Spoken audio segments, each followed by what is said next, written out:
Saviez-vous qu'il existe 3 surnoms interdits capables d'éveiller un désir inconscient chez une femme, sans qu'elle puisse en comprendre la raison? Ce n'est pas de la magie, c'est de la pure psychologie. Et le plus surprenant, c'est que presque aucun homme au monde ne connaît ces secrets. Imaginez cette scène. Un homme prononce un mot simple, une phrase minimale, et soudain elle ne peut plus l'oublier. Des heures plus tard, alors qu'elle travaille ou consulte son téléphone, son esprit revient sans cesse à cette phrase. « Pourquoi est-ce que je n'arrive pas à arrêter de penser à lui ?» se demande-t-elle. La réponse réside dans les déclencheurs émotionnels qui éveillent les zones du cerveau liées au désir, à la curiosité et à la connexion profonde. Aujourd'hui, je vais vous révéler les 3 surnoms interdits qui activent ces régions cachées de l'esprit féminin. Mais surtout, je vais vous apprendre comment et quand les utiliser pour que leur effet soit irrésistible. Parce que le bon mot prononcé au bon moment a plus de pouvoir que n'importe quel geste ou n'importe quelle apparence.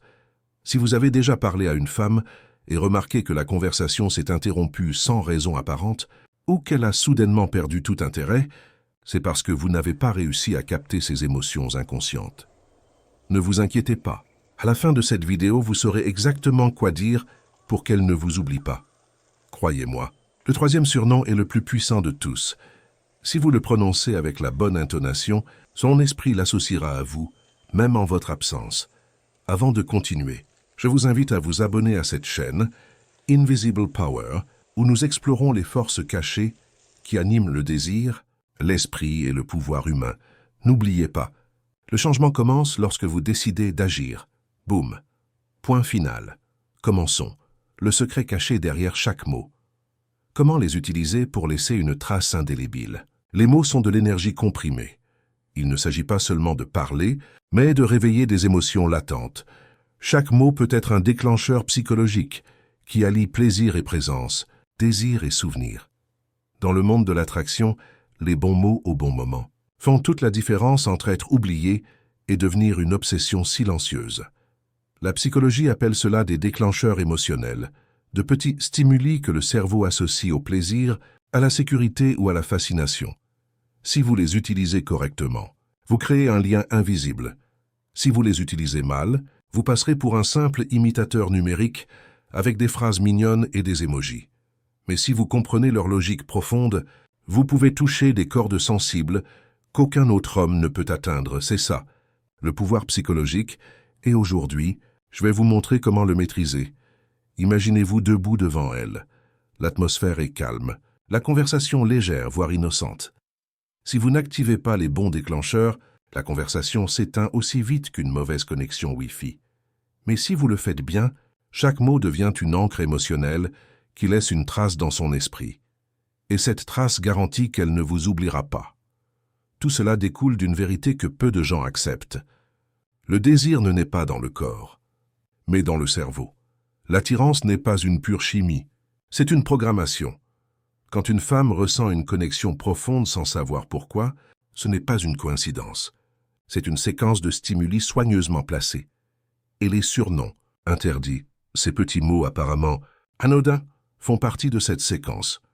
Les psychologues, Robert Cialdini et Kevin Datton, l'expliquent précisément. L'influence ne dépend pas de ce que vous dites, mais de l'interprétation que l'autre personne en fait. Chaque mot est une accroche émotionnelle, conçue pour capter une émotion spécifique. Tendresse, protection, désir, curiosité ou même nostalgie. Le cerveau féminin, plus sensible aux nuances émotionnelles, réagit à ces microstimuli avec une intensité que beaucoup sous-estiment. Pensez-y. Lorsque vous appelez une femme « princesse »,« ta bébé » ou « mon amour », vous utilisez des mots galvaudés, dénués de toute portée émotionnelle. Mais si vous utilisez des surnoms interdits, ceux qu'on n'utilise pas avec n'importe qui, ceux qui sonnent intimes sans être vulgaires, ceux qui ressemblent à un secret partagé, vous déclenchez une réaction automatique. Ce mot devient un symbole émotionnel, et chaque fois qu'il l'entend, son esprit revient à vous. Edward Bernays, père de la manipulation moderne, a dit « Celui qui comprend les mécanismes cachés de la pensée collective domine les masses ». Et bien qu'il parlait de politique et de publicité, son principe s'applique également au désir humain. Le langage est un outil de contrôle. Bien l'utiliser, c'est dominer sans imposer la force. Laissez-moi vous donner un exemple. Il y a quelques années, un étudiant m'a écrit. Il m'a parlé d'une fille distante, presque froide. Un jour, sans réfléchir, il l'a appelée ma tempête. Elle sourit, mais d'une manière différente. À partir de ce jour, il commença à lui écrire tous les matins. Quand il lui demanda pourquoi elle aimait ce nom, elle répondit « Parce que ton énergie me fait penser à une tempête, intense, imprévisible, impossible à ignorer. » À son insu, elle avait créé une ancre émotionnelle. Chaque fois qu'elle pensait à son intensité, le mot « ma tempête » lui revenait, son esprit ainsi que le souvenir de lui. C'est le premier principe. Quand on nomme quelqu'un, on le programme. Un surnom n'est pas un mot. C'est un code. Et chaque code émotionnel est lié à une sensation, un souvenir ou une odeur. Par conséquent, les surnoms interdits ne doivent pas être copiés, mais construits. Chacun doit naître d'une observation authentique, quelque chose qu'il a décrit sans qu'elle le sache. Ce n'est qu'alors que son cerveau l'associera à une véritable signification émotionnelle. Sun Tzu a dit « Qui domine le terrain, domine la bataille ». Dans l'esprit féminin, le terrain, ce sont les émotions. Votre mission n'est pas de dire quelque chose de gentil, mais de créer un ancrage. Un surnom percutant doit comporter 3 éléments.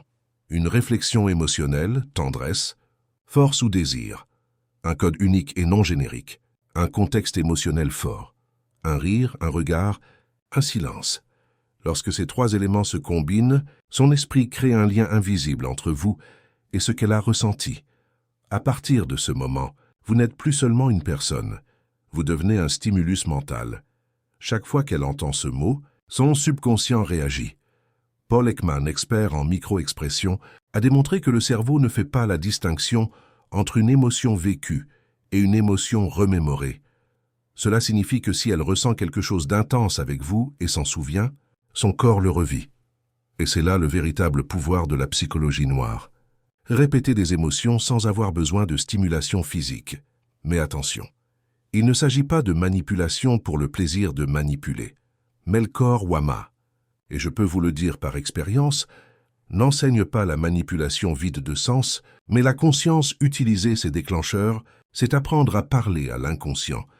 Si vous le faites avec une intention sincère, vous transformez les relations. Le premier surnom éveille l'instinct protecteur, le second, la curiosité et le désir, et le troisième est le plus dangereux. C'est celui qui pénètre l'esprit, celui qui lui fait associer votre présence à un plaisir émotionnel inconscient. C'est celui dont elle se souviendra silencieusement, même en compagnie d'un autre. Car ce n'est pas ce que vous dites qui compte, mais ce que vous réveillez. L'homme qui comprend cela cesse d'être un homme comme les autres. Il devient un architecte émotionnel. Maintenant que vous connaissez le principe, vient l'essentiel, l'appliquer. Il est inutile de connaître des secrets, si vous ne les utilisez pas intentionnellement. Les mots seuls ne changent rien tant qu'ils ne sont pas chargés d'énergie. Ces 3 surnoms fonctionnent comme des clés qui ouvrent différentes portes dans l'esprit féminin. Mais avant de les utiliser, vous devez préparer le terrain émotionnel. Voyez cela comme un jeu d'échecs mental. Il ne s'agit pas d'aller vite, mais de placer ces pièces stratégiquement. La plupart des hommes échouent ici. Ils parlent trop. Ils veulent impressionner.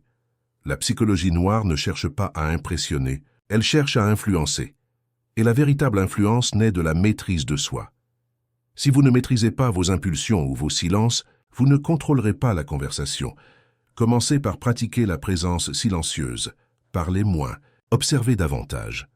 Le cerveau révèle plus dans un geste que dans une phrase. Lorsque vous remarquez un lien, lancez le premier surnom. Il doit paraître spontané, mais pas improvisé. Si elle est intense ou imprévisible, vous pourriez dire « Tu es mon chaos préféré ». Faites une pause, n'expliquez rien. Le silence poussera son esprit à chercher du sens. C'est là que naît le lien. Le cerveau déteste les significations vides. Quand vous lancez un mot ambigu, son esprit le remplit d'émotions. C'est une manipulation subtile. Le deuxième surnom est basé sur le jeu et la curiosité. Il doit avoir une touche espiègle. Par exemple, « Tu sais que tu pourrais avoir des ennuis avec moi, petit intrigant », et vous souriez simplement. Le ton est plus éloquent que les mots. Et le troisième surnom, c'est votre signature mentale. On ne l'utilise qu'après un moment d'émotion intense, lorsque vous baissez tous les deux la garde. On peut alors dire à voix basse « mon exception » et vous restez silencieux. Le silence fait le reste. L'exception implique la rareté, la valeur, la différence, et à cet instant, vous devenez unique. N'oubliez pas, les émotions sont des encres. Si vous provoquez une émotion intense, leur cerveau enregistrera votre image en messe.